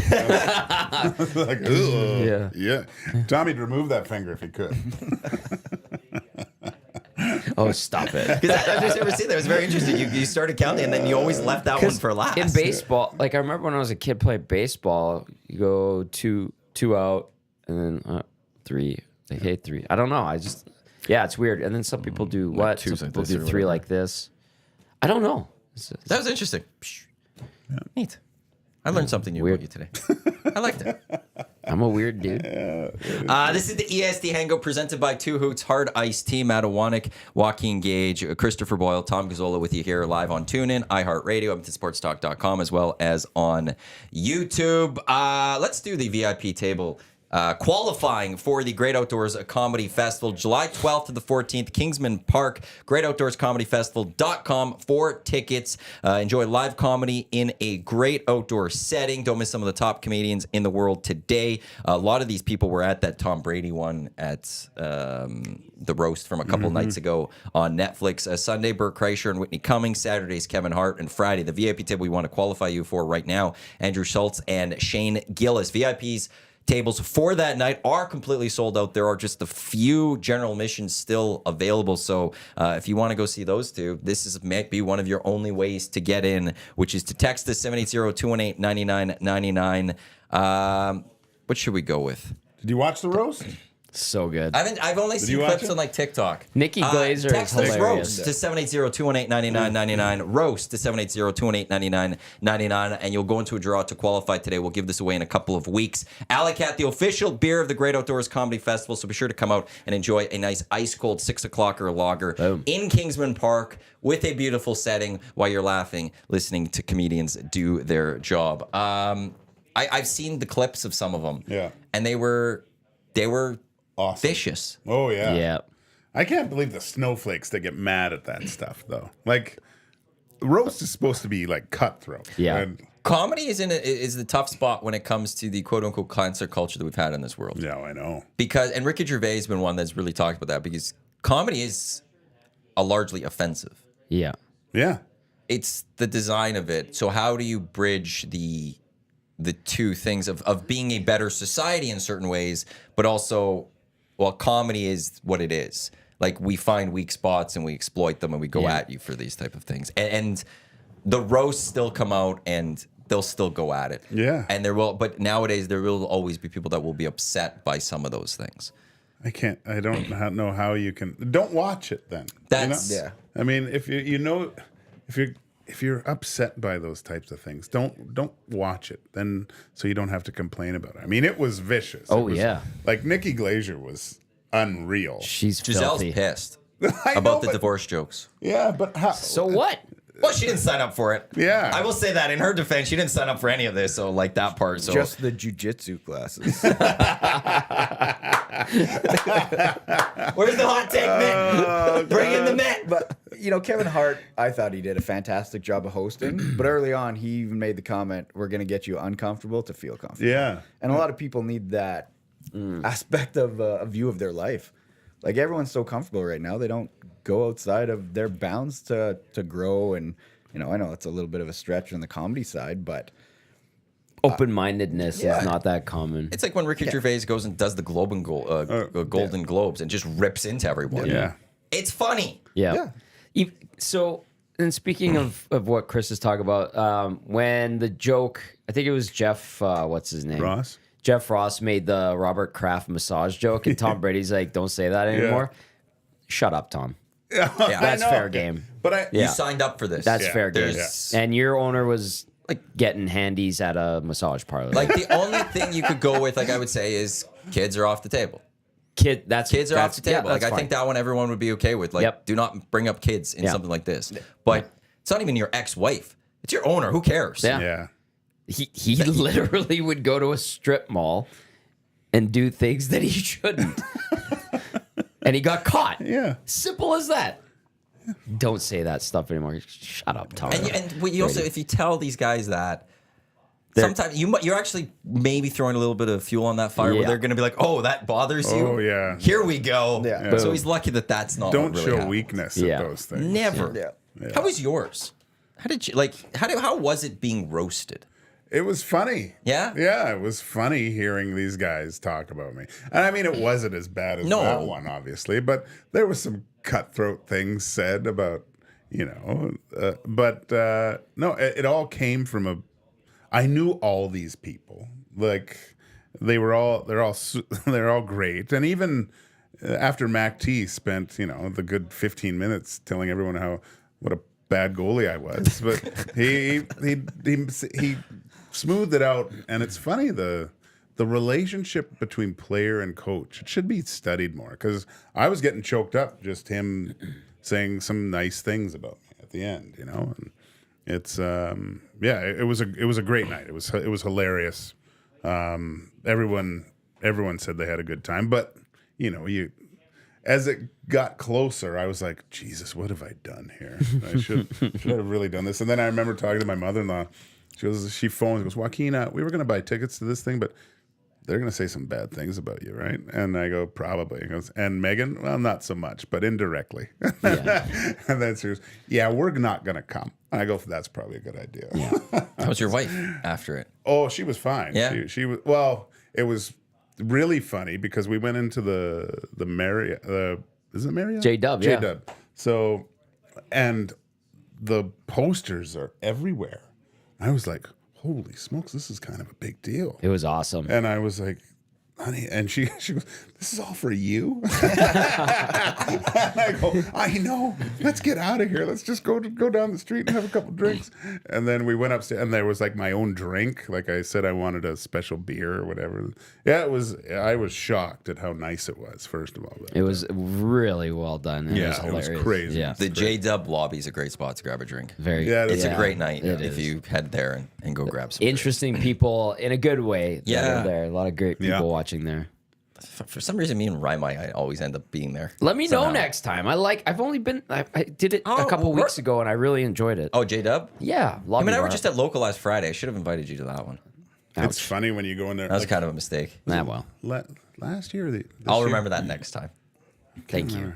Kings were in town, and I went in there and I go grab a drink, and it's like at the bar. There's Blake, Robitaille, just heavy hitters from the National Hockey League just sitting there having. So any night you can go in there and probably see someone kind of, especially if whoever's playing that night, someone pretty famous in there. They make a good old fashioned. They do. Mm-hmm. I make a good old fashioned too. Do you? Oh yeah. Well, I got the smoke gun, so you smoke the glass and stuff. Well, now I want to try one of these. Oh yeah. You should bring it in sometime. Bring it in. Bring it in next Thursday. Yeah. I'll gladly drink an old fashioned on the show. You know what? Let's make an old fashioned. I love old fashions. Okay, we'll that's do it. like when I want a cocktail or something, it's always straight up old fashioned. Let's the do it. Joey's downtown Bell Tower has a great old fashioned. Yeah, it does. The best smoked one I've had is JPL. Yeah. They do a great one.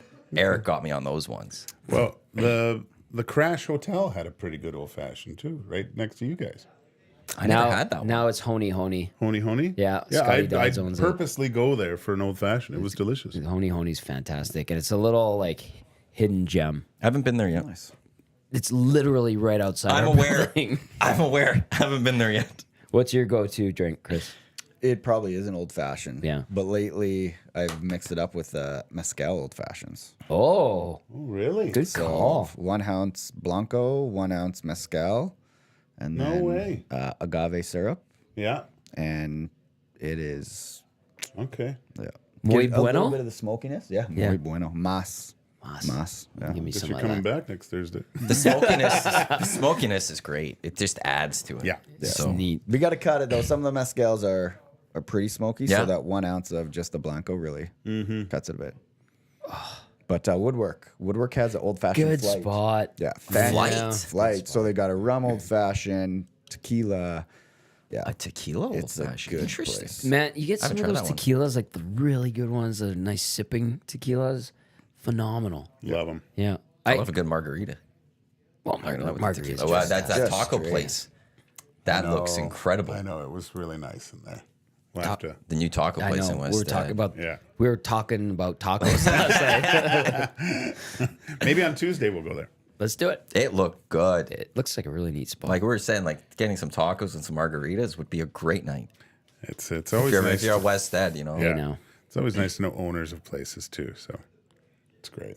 And Tommy knows a few of those people. Yeah. You hang around him and he'll. he knows. He knows I know the him owner. too. You do too, though. Chris probably knows a bunch of the owners too.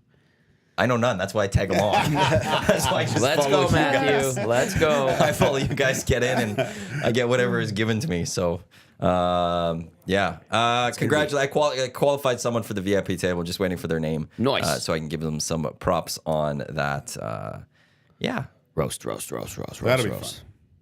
Jocelyn says 2 hoots and a cap full of limoncello. Delicious. Limoncello. 2 Hoots is just delicious. We're actually doing, I've done a pretty good job with this bag. So a splash of limoncello into 2 hoots is what Jocelyn's saying. It's funny at And the. here- I feel like I'm a third left. Like a light. So it's been good. my Yeah. my wife at the Say it right. Megan. My wife. My wife. She for the dance competitions, we have a little backpack, but she took the box wine and took the little bladder out and put it in the backpack, just to make the weekend go a little bit smoother. It was quite ingenious, actually. It's a I wily was talking play. with Lucas yesterday about boxed wine and stuff, and Yeah. I do want to get into boxed wine. Really? Just because it's like You for don't me, hear that statement very often. Well, because the problem is like as a single person, when I open up a bottle of wine, it's a 2-day commitment. Oh, I know I could finish 3/4 of a bottle easily in the one night. it's like a 2-hour commitment for me. But wow, it depends. Like some nights I could go finish it, but it's like okay, if I get through 3/4 and there's a quarter left, I have to drink it tomorrow or at the worst the day after type thing. No. Right? Here's Like what and you do. okay, I'm intrigued because the box wine to me is intriguing, but like I don't know how well a red box wine would go. I'm more red over white, but that's where it's a 2-day commitment. Box wine is just pour. I'm good to go. I just have one glass. I was told by a sommelier the best way to store wine Red. is whatever. Go to Walmart, get some masonry jars. Whatever's left, just pour it in there, seal it up. really? Yeah, that's what he said. That's what he does. And this is like there's only like where he is. It was funny how he explained it. He was on the West Coast, so all the way down the West Coast, from like here all the way down the southern. He was the only licensed sommelier in this area because there's only like 340 of them or something in the world. So, but yeah, he said that's one of the questions I asked him. So, what do you do with, you have some left over? He goes, just go get a masonry jar, throw it in there, seal it up. Now, do you have to fill up the whole mason jar, or is it just no matter what, No just matter put what. it in? Yeah, just it's the best way to do it. Wow. Interesting. Yeah. So Mother's Day is around the corner here, and my mom loves her wine, and so I can't remember if it was a Mother's Day present, but it'll work. There's these purses that you can get that have the wine bladder in them. What? And so it's a real purse. So it looks like a real purse, but they've got a little flap on the end that you can open up, and the thing pops out, and you can pour like a whole bottle of wine. And so my mom has one of those purses. So yeah, if you're looking, She's always in a great mood when she's out and about, huh? She is, yeah. So I don't know if you can get it on Prime probably in the next day or two, but yeah. Shooter, I gotta get it.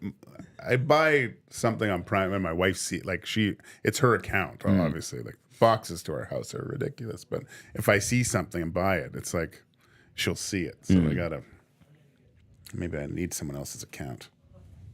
I'll pay. I'll buy it for you. Give me the money. Yeah, I'll get it maybe- shipped to my may- place. yeah, drop maybe it that- off with you, and we'll do a little. We've got a concierge, so it's a safe. Yeah. So it comes in and they Really? take care of it. Yeah, we don't have so like it doesn't get stolen or something. Yeah, that's sweet. So like I got you. Do you know our concierge's names, by the way? Do I need to introduce you to them as well? I know Muhammad. Mohammed. I had to deal with him yesterday. Sumandeep. With it. Sumandeep. Yeah, she's awesome. And what was the other one? Jay.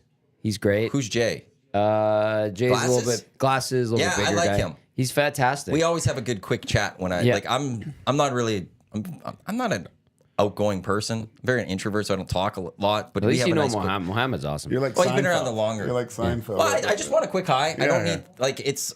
I'm No, I talked You to ever see them. that episode when he's got everyone wants to hug or kiss or whatever? They put all the pictures up and stuff.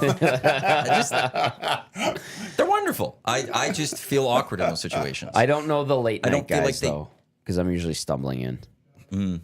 That's okay. I don't feel like they want to talk to me. That they like I'm wasting their They're time. very friendly. So I know that, but But I don't think they care about me. Gager, your Yeah, but Mother's package Day would be gift, safe. he'll Perfect. take care of They're it. wonderful. So we could get that done. I like it. Also, Duck Dad going a bottle of wine is a 2-day commitment. Surely Matt meant 2 hours. No, well, like sometimes you don't want to go through a full bottle. It's a lot. It is a lot. I would love to buy like half bottles. Do you cook, Matt? Yes. Yeah? Oh, I try to. And when I do, I love having like sometimes a beer, but mostly like if I'm cooking on the stove, I love a glass of red with me. Yeah. So, like, I love to cook too, and one of the best things I love about cooking is going to the grocery store, getting everything prepping, having the bottle of wine, having some best. music, and just nothing else matters at that point. Throw some music on with that. That's Italian me. if you're cooking pasta. CGSR. I love it. I just love it. It always happens to me somehow on a Saturday, and hockey's coming on, and I've gone out and got some stuff, get ready for dinner, and it's quiet. Game's on. What's Cooking. All of this Oh, that it's you great. you What's guys wrong are with saying. all of this? It sounds awful. Well, you don't like cooking? No, No, have you seen his I want place? convenience. Look, That stove, nothing's touched that stove. But It's hilarious. women love guys that could cook. You don't have to cook for girls to like you. I found that out. No, that's the ones you pay for. There's I something, admire you guys there's appreciating something fun cook- about cooking. Like it and sounds relaxing. therapeutic, but I'm just like, none of this appeals to me right That was now. my move back in the day. Let me That, cook that, you. that was mine. Yeah. And I know women And love then when that. you get into the barbecuing, Now that's you different. turn on. Well, it's all the same. So I was single again during COVID, and so dating again during COVID for the first time, I don't know, 15 years or so. That was the one card you had because you couldn't go out to eat. Yeah, So you just- right. Yeah. So you just, Yeah. hey, do you want to come over for dinner? Yeah. Smart play. Right. But I do love it. Like it's something. You're creating something. Yeah, you're creating something. I It's get creative, that. but I love hosting too. So having people and you have a lot of fun with it. We did a seafood boil for Friendsgiving this year. Ooh. So we had what did I do? Crab, shrimp, mussels, oysters. Did you put the newspaper down and dump it on the? Not newspaper? We did tinfoil. Okay. We just dumped it. We had, I think there were 16 of us, Yeah. and just bibs, hands. It was blast. Like Yeah. stuff like that is so much awesome. fun. My brother-in-law is an unreal chef, and he does stuff like that. We used to have pierogi parties where Really? where we would go over there. We'd get there at like 5 in the evening and start making pierogies. So when we go through shifts, and it would be like probably like 5-6 families and stuff. And our kids were really young there, so they were running around. But we wouldn't eat probably till 11 because we had to Oh, wow. make all these pierogies. Takes and a while. then cook Well, 'em, yeah. and then Takes do a everything few else. hours to make them. It's So- like 'cause you're Newman making and the dough. Kramer making sausage. Yeah, but we'd And have then you gotta let the dough rise Yeah. a bit, Yeah. and then you could do it, and then So, but it's funny because those were always baby making parties because his neighbor, like I think with his last kid that wasn't planned. Oh, they a traced gift it from back. God, as my mom would say. It was traced back to the pierogi party, so we kind of shut those down after that. It, was, Yeah, it wasn't vasecta you; it was vasecta me. we need to do like a new show where we teach Tommy how to cook. No, I don't want that would be anything to do with I was it. thinking I'd go over to Tommy's place and cook, but he'd probably like. Does he even freak have out. pans? I don't know. I have to buy everything. salt and pepper. Yeah. Wait, you No, I have you have pots and everything. pans? Of Yeah, course. he does. What do you mean? Well, of course. If you don't cook, like, why do you have them? It's there if I need it. Yeah. Do I need it? Generally, no. I think we teach him how to cook. Yeah. Okay, set up I've some got the cameras. drink mixing kit. My brother got it for me for Christmas. I need to learn how to do that. Like, I want to what? start being like See, better we can make this a mixologist. full thing. Like, The- teach you how the to cooking cook, side, teach you how to yeah. make some nice cocktails. Cocktails. Wonderful yes. evening. Dude, it's all combined. It's all together. I was gonna make say the- we should have we should rent out our amenities floor and have a barbecue, but whatever, Matthew. did We could that for- sip on wine and Well, we can still do that. I Make did a that. We don't have to 12-course book it meal. out if we don't care if people Man, join us. we Because take that's buckets of beer. well, because when we did the Unsanctioned there, It was awesome. and I didn't book it out. You want to talk about cooking delicacies? Me and you kinda- Yukon Jack made the boilies. Oh. Well, and then I bought mini pizzas from Costco. Yes. And all of a sudden, someone looked at the two of them and went, Yukon "Why don't Jack we did. combine them?" No, it wasn't him. It wasn't Jack. No, you- somebody else said, "Why don't you take the hot pizza and use that as the bun with the hot dog?" And we're like, And we "That sounds did. amazing." Yeah. And we did it, and we're like, "This is amazing." Yeah. How did we not think of this sooner? It And that was the night Dusty got dehydrated. He almost died. Because it was a 30-some degree day, sun shooting on us all day. 4 hours in the hot tub. Twisted hard iced tea in the hot tub. His glass of, because he went to, what is he, Spice Drum guy? His glass was like 3/4. He was pouring 95 and then a fibers, little yeah. bit of coconut in that. He was feeling good.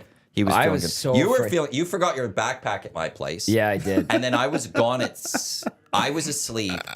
You tried calling me, but my phone's always off, so I couldn't get you the backpack. Then my I had to drop keys it were off. in there. Yeah, so I had to drop it off at your parents' place. You had to go to your parents' place. You didn't answer the door when I came, so I had to leave it in the backyard. Yes, I was gone, And then- I think.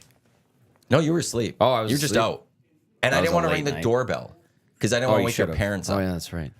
That was before I bought my. That was, Yeah, but this you were was a still couple at the other years ago. spot. Yeah, that And was a great Unsanctioned. It was a really fun time, and the boilies, although they sound disgusting, were phenomenal.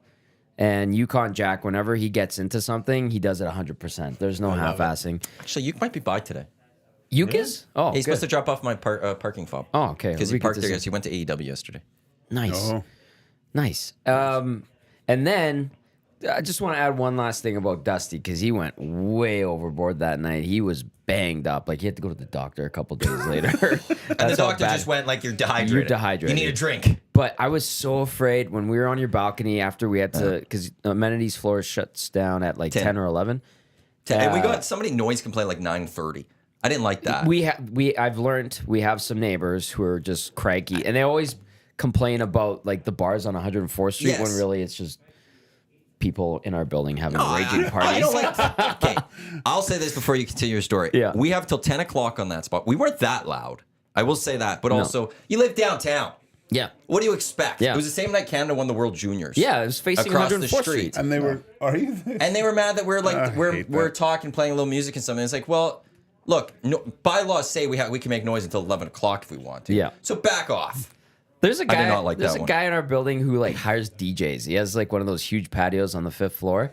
He's like, yeah, I hired a DJ, man. We have some crazy parties. And I'll see a notice. It's like last night, the bar on the corner of 104th and 104th was extremely loud. We should be talking to the city. I'm like, oh, that was that guy's party from our building.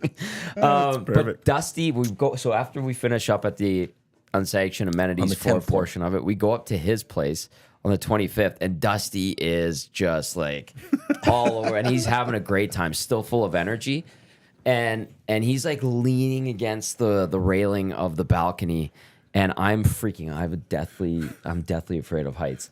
And I'm sitting on the patio on Maddie's couch, and I'm just like, oh my god, okay, if Dusty goes over, I'm watching him. I will grab the door handle. I will grab him. I will use superhuman strength to grab all 260 pounds of him and pull him to safety. And Dusty's got a cigarette in his mouth. He's spilling the 95 fiber. He's just, having a great time. And like the balcony railing goes up to his hip. I'm like, oh no. There goes our morning show guy. Anyway, good times. Yeah. The second last unsanctioned we had. I got to bring that back. That was awesome. Yeah, we should do something this We summer need to, for yeah. We should do a EST. barbecue up there. Yeah, be a good time. Yeah, and then not go up to your balcony because that scares the living crap out of me. Well, you could sit inside. You don't have to go on the balcony. I gotta come to your place next time. I've been to Tommy's too much. It's clean What's there. wrong with my place? More than welcome. Okay. And I do cook. You like my place. I love your place. Thank you. Do you like heights? Yeah, it's fine. Then yeah. Got nice stuff to sit outside, Nice. look out, watch the sun, take the Perfect. sun on you. It's I like wonderful. That. I like that. Just two guys on a couch, on a balcony, We could sipping barbecue. on I've got a wine, barbecue up there. making each other a meal. Just two guys. You got to learn how to cook, dude. No thanks. I'm good. No, it's Good. when you eat what you made, No. and it tastes great. You feel Yeah. good. You accomplish something. I understand. It just doesn't resonate over here. I get that. Yeah, I'm weird. This is the EST Hangout presented by Two Hoots, Matt Iwanyk, Joaquin Gage, Christopher Boyle, Tom Gazzola with you here. Portions of this hour brought to you by the Hive Product Marketing, official merch partner of Edmonton Sports Talk. Promotional products that bring the buzz. Check them out, thehiveproductmarketing.com. Our hats are flying.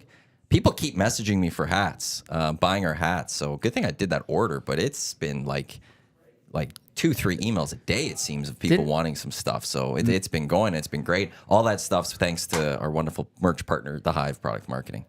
Mary sacrificed one to Mount Vesuvius. Yeah, she lost it. Yeah. Went flying away. She got a good one to replace it though. She got a For prancing our- pony, yeah. right? Yeah. F1 guy? I started to get into it. I started watching the Drive to Survive series. Yeah. Nice. It's a gateway drug, Yeah. man.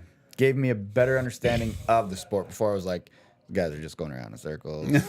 Not now in F1, there's 3 courses, obviously, but yeah, it's been interesting. It's just too bad there's one team that's been dominating for the last Yeah. 3 years. It hasn't been as, I guess, exciting at the top, but everyone else in between, there's been some good battles. It was good to see Lando win last weekend. And then, like, was it Max that screwed himself? Like, remember he took the one corner, clipped the edge, took out the pylon.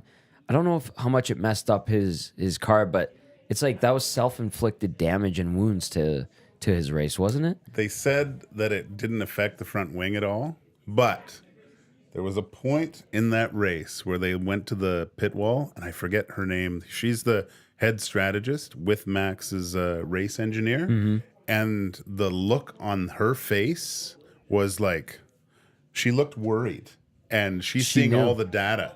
But this was before he hit the pylon. Oh, really? So they were seeing what Lando and Oscar were doing, the McLaren Well, drivers. did they not?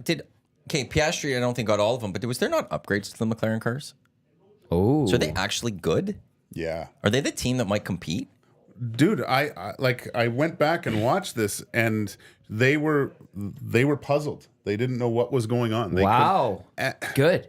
But saying that, the Red Bull car wasn't properly balanced, which was, I mean, it was a sprint weekend, but they get so much data from the actual sprint race too, right? And Max won that, so Right. you'd think they'd have it kind of dialed in, but they were looking at this, and they were physically, or you could see it in their face that something was wrong with the race strategy, because you look at them mostly and they're just like cool as cucumbers. Yeah. And she had her hands in her hair, and something was happening. I was like, oh my gosh, like, and then you saw Lando just pulling away Yep. from. So obviously there was something to do with the upgrades for sure, but there was something else with that Red Bull car that they didn't like. So maybe. Good. I don't mind that at all. Let No. them sweat. Let them Awesome. sweat. And maybe a good blessing that McLaren had the Stanley Cup. They had the Could little be. visit with the cup. I thought did that they? was nice. Yeah. Yeah. Well, Zach it was was there. all over it. Yeah. They had all the trophies, the Super Bowl, the Yeah. Lester Pearson, and the Stanley Cup. Stanley Cup. They had the Lester Pearson. Yeah. Why? Or do you mean the Lombardi? Lombardi. Oh, Lombardi. yeah, I was thinking that it What's was. the Lester- what's the that's Lester- the NHL. That was the Oh, Ted sorry. Lindsay Award. Yeah. It used to be the sorry. Lester B. Pearson Award. What's the NBA one? Larry O'Brien. Larry O'Brien. There it is. And So then they it's were the all Commissioner's there. Trophy in baseball. Yeah. So they're all like, the Stanley Cup is so much bigger than all, first of all, but there's no history with the other ones. No, and they make new ones they make every new year. ones every year. So Yeah. you go. There's that one commercial that I always get goosebumps. You don't play for it. You play to borrow it or whatever Right. it is, something. But then you, like, when you see it in the dressing room and guys are just actually, staring at it and seeing the names on it, and The CFL and the NHL got it right. Like Canada Yes. got it right. yes, With that. Absolutely. yeah, like Because you can actually hold it too properly. You raise it above your head. Like they are very special trophies. it's immortality in a sense, winning the Stanley Cup. Your name is going to be on that thing. That's one of the draws to it. But even the presentation, I think NHL is one of the only ones where it goes to the players first instead of the owners. Great point. Great That point. drives me crazy. Them, CFL, I think soccer. That's about it. Yeah. I like soccer championship celebrations. Then and they all lift it Confetti together. shoots. Yeah, those are pretty fun. They look awesome. I Yeah, like no. they put the tassels on the handles too. NFL, NBA, MLB. The owner, congratulations. Yeah. You paid for this. You get the trophy. Lame.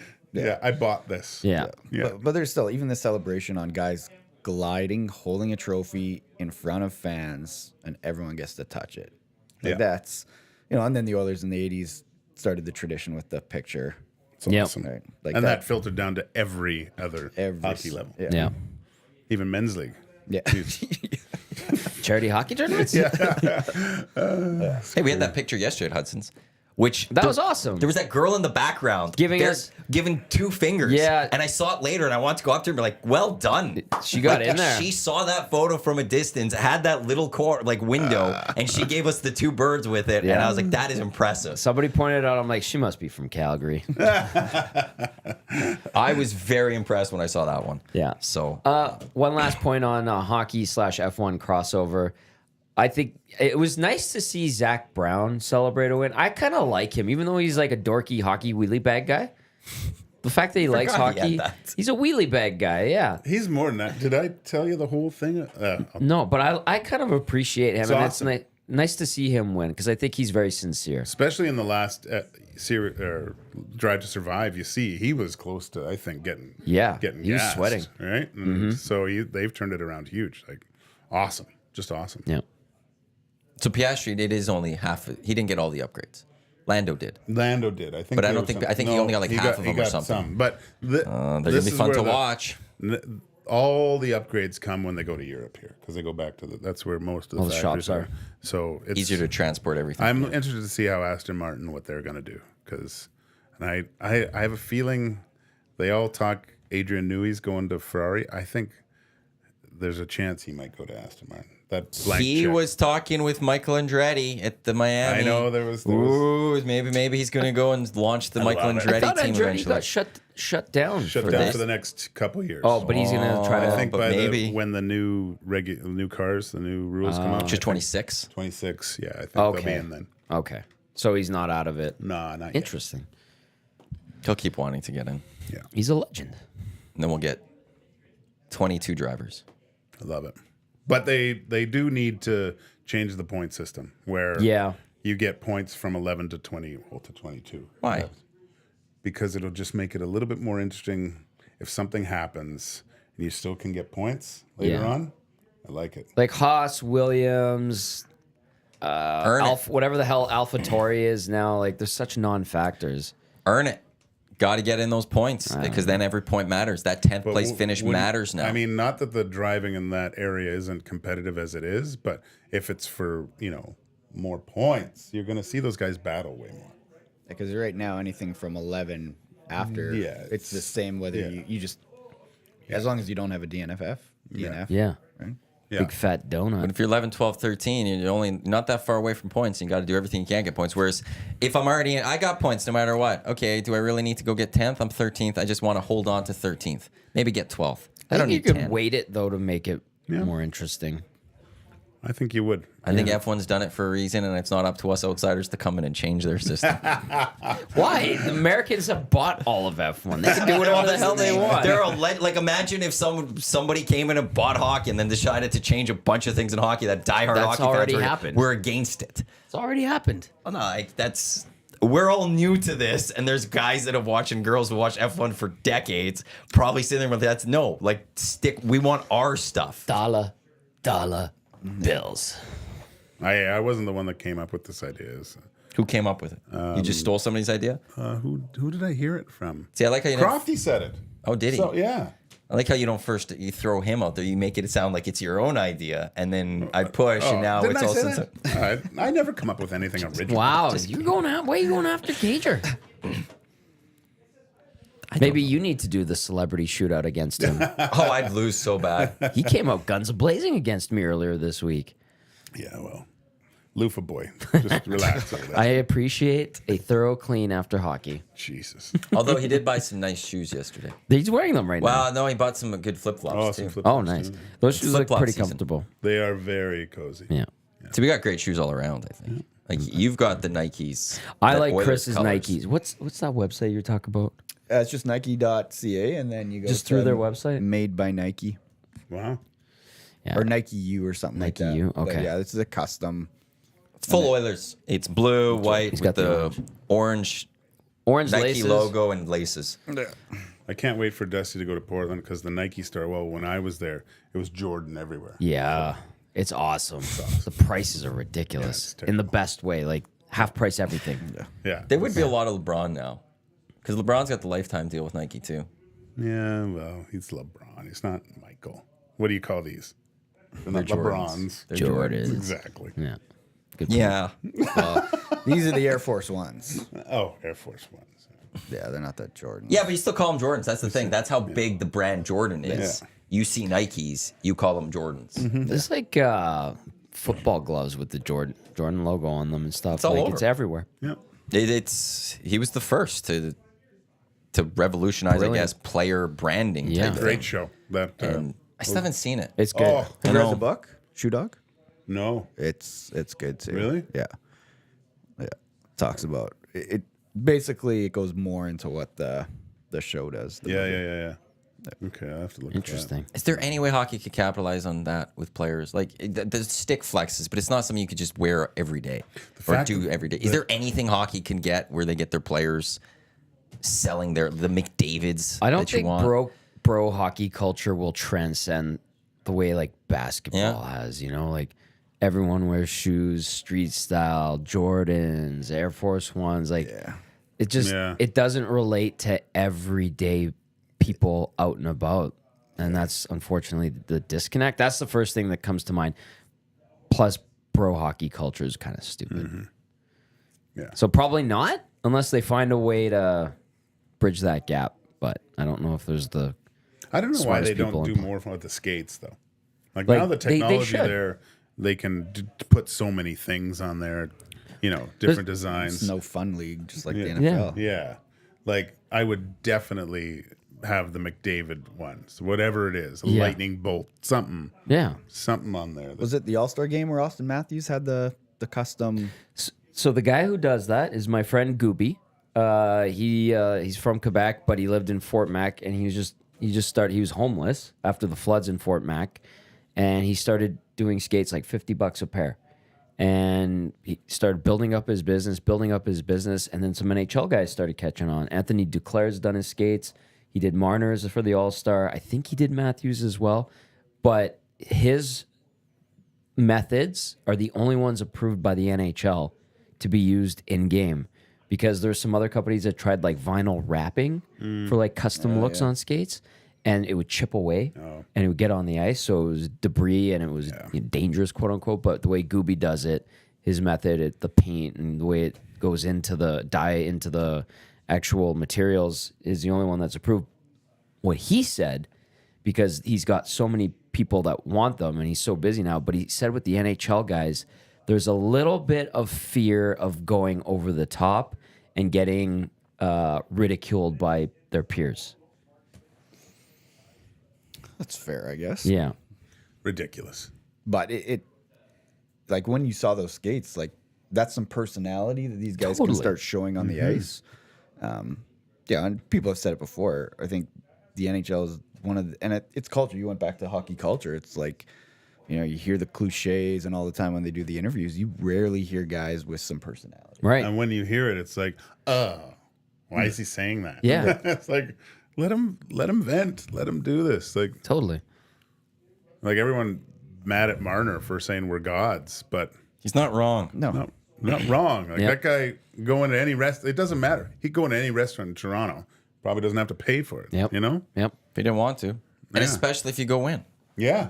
If you win playoff series there, Oh my you're elevated even higher. You're walking on Same water. here in man. Edmonton. If you're an Oiler, you're a god. Yeah. He's not wrong when he said those things. Demigod. I'm talking about myself. Different Gage, time. you're a man Different about time. town. No, I'm not. I'm not on Mount Olympus by any means. You could be on the mountain next to it. Rusty Shackelford did a harsh MS paint job of. You're gonna appreciate this. It's Oh, jeez. it's Gretzky coming out of the Yeah. shower with all the soap, but it's my face with a loofah in hand. Perfect. Yeah, thank you, Rusty Shackelford. Well played. He adds the quote: "Tommy does like to be clean after hockey." Nice pink loofah. Sweet. Hey man, don't knock it till you try it. I think I hear Yukon Jack here. Uke is here. I think so. Eric's still here. He's usually here. Yeah, he waits. We have discussions after. He usually. Huh. We got to update him with the F1 stuff. He's always here after the hangout for the most part. It's very rare for him to. Well, to he be had on a there. good night last night. Yeah, he was having a good one. His Well, eyes him and were Luke, like- I guess, got to the mall a little earlier than us. And They did. They went to level 1 to grab a drink first. Oh, I'm which not is the lobby surprised. bar of the Fantasy Land Classy. Hotel. Is it? Classy. Yeah. It's a great bar. Is it? Is it? Actually, good old fashioned there.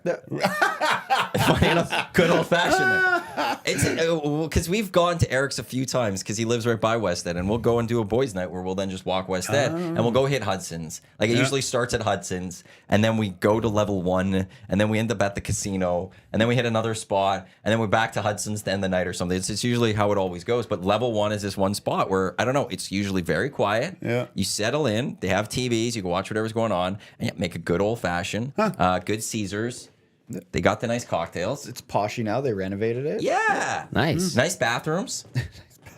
That's are- important. It's very important. They've Yeah. got nice bathrooms there Maybe and I'll stuff. go there so- before I hit a bingo. So, yeah. Oh, do it. Yeah. It's right next to like where the Chapters is or Indigo. You Yeah. Just go by there and it's like it's right not- there, yeah. You don't It's- really notice it for most people. Just walk in, Yeah. sit down, and grab a nice drink or two. Okay. It's wonderful. The old lobby bar. You guys like Power Hour at Hudson's, right? Hudson's used to have it. They got rid of it now. I They think it was did? called Power Hour. Oh. It was Friday, Saturdays at like 10 o'clock, I think it was. For like an hour. It was Power Hour. Yeah. And they had like these specials and things like that. And it was great. We were there for like their first Power Hour and they returned it. And we had this wonderful time there. And they had like these little short glasses. And they were like, it was wonderful. That's all I'll say. We had a great time. And anytime we could go back for Power Hour, we were very excited for Power Hour. I'm intrigued now by this Fantasyland Hotel Level 1. bar. Chris says it's really good too. I'm glad someone Been knows there a about few it too. times, yeah. Huh? It's never busy though. Exactly. And that's where like you it's can quiet. settle Yeah, in and it's get your quiet. drink. Yeah. Yeah. Yeah. Yeah. So So Lucas and Eric went there prior to. I think, and they both walked to the mall. 'Cause they Now, were- Eric's really close. Lucas walked an hour to get to the Damn. mall yesterday. Well, they were in very good spirits when they came, and I was still like setting up, so it was about an hour before the show even started. I mean, Luke had a great job. I haven't seen Luke in quite a while, like He's over a a dad month or now. something. So it was That'll good do it. catching up with him. Yeah. And then I got him his cheese curd. It was great. Hey, look, people go grab Buddy's fries all the time. How are the wings? Great. way. Yeah? I had the salted caramel. I was recommended it once. I asked the one They're time before. different. I was like, "What is this?" Yeah. And the one guy, I think Jeff, was like, "They're really good." I try them once in a while. They're nice. Yeah. Okay. Were they sweet? I was there actually when you ordered them, and the waitresses. Yeah. they're sweet. Yeah, no, like I probably should have got a little dip with it. I think because I didn't know if the dip would go well with salted caramel. She's like, "Do you want ranch or blue cheese?" And I was cheese, like, yeah. "Well, it's salted caramel. Do I want to mix it with ranch?" Yeah. I think I would. I think it would have worked really well. So I missed out on that one, but fantastic. Also, those ones I would do boneless. I did them boneless. Oh, okay. Because me, Lucas, and the bartender, Kat, we were trying like certain wings. They have to be traditional. Some work better just boneless. Like a good lemon pepper or whatever, like that dry rub. That has to be traditional. I can't do boneless.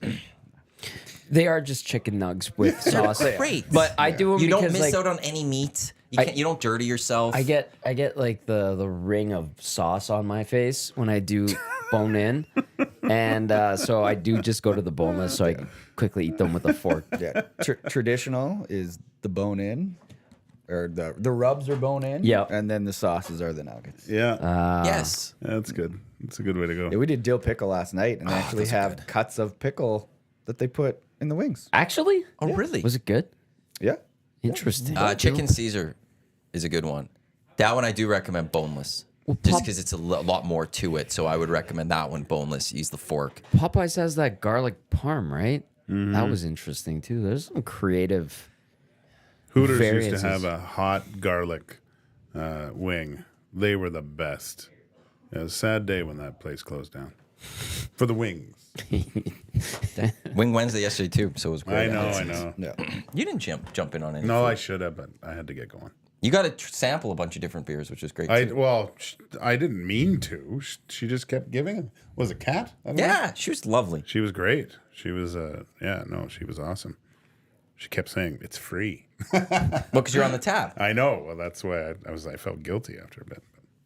No, Well, I what put did I you on try? The Did you try their peachy sour? yeah, the peach. But what did you? There give was me one the- with the pineapple coconut Pineapple from Alicat. coconut, Alicat yeah. just came out with this thing as pineapple coconut. Oh damn! It was kind of a pina colada beery. Was it It goody? wasn't bad. It wasn't bad, but I wouldn't. I Pina couldn't. It was one of those colada-y beers good, where One and done.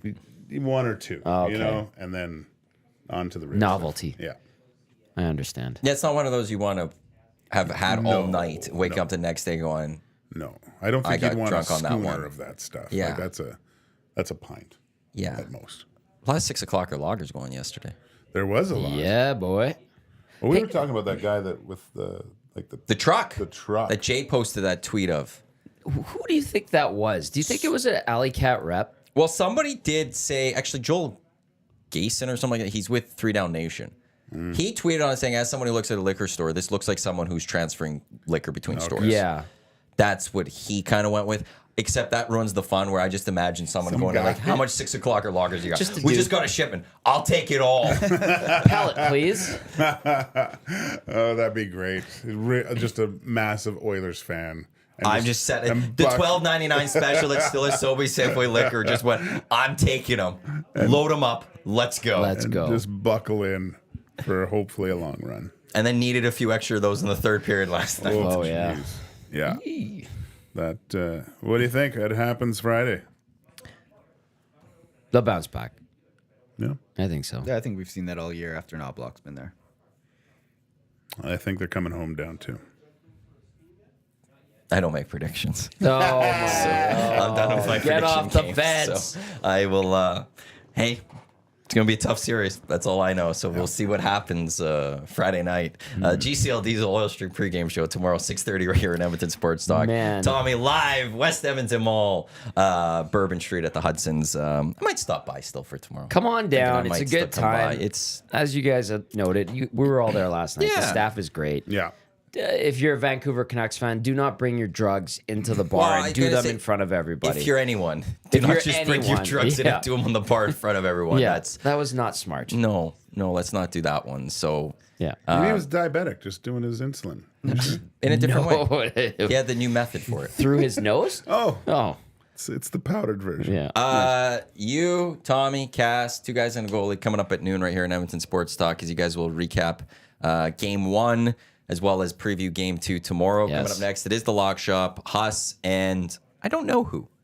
I don't know if it's Jake or it's Patty that's on with Greggy? Huss today. Yeah, I don't know who's on with Huss today in the Lock Shop. That's coming up next. They'll look at the action today in the NHL and the NBA and get people set as Dusty is just after noon is his flight to Portland. That's such a good But city. he will be on the morning show tomorrow. We haven't done this yet where he's doing the morning show on location with Eric here. Wow. So this is a brand new test for us tomorrow. But They'll be game 2 fine. tomorrow, Yeah. Dusty will still be on air, and we'll see how that all goes. I'm excited. I learned that Chris is going to be grilling burgers in the tailgate. So I'm excited about this. And then I'm also intrigued by a burger exchange between Chris and Joaquin at football games. Who does a better burger? I feel like Gager's hands are tied It's a little with tied. the patty and But the can ingredients. he find a way to elevate it? That's as they the would challenge. say. Can And he then- elevate it while he has full But tools? he's got, Chris do a has basket everything. challenge. Do Yeah. a basket challenge. Yeah. Have you guys seen those temporary charcoal grills that you can get at Walmart? Oh, yeah. No. Yeah. Yeah. There's like come in a 4 in a pack or 3 in a pack, and you just light it once, and there's charcoal in it, and then you throw it away. Interesting. They Yeah. last for like 2 hours, an Yeah. hour and a half. So that's perfect for a tailgate Yeah, scenario. instead of hauling, some guys haul their propane yeah. barbecue. But yeah, these are great. It is a lot.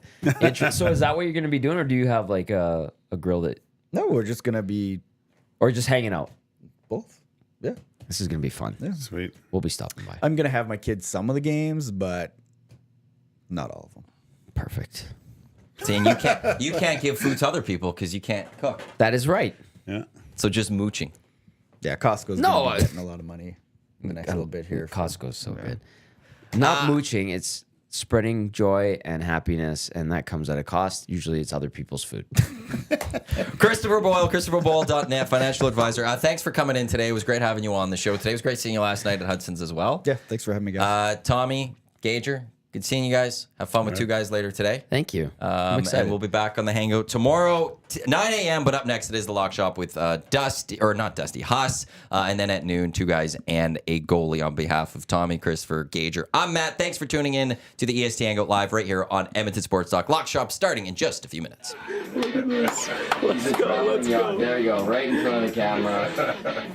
First-time guest, long-time listener, fan of the original draft commissioner. Welcome to the EST Hangout presented by White Claw Hard Seltzer. The difference is clear. Matt Iwanyk, Tom Gazzola with here. Joining us today,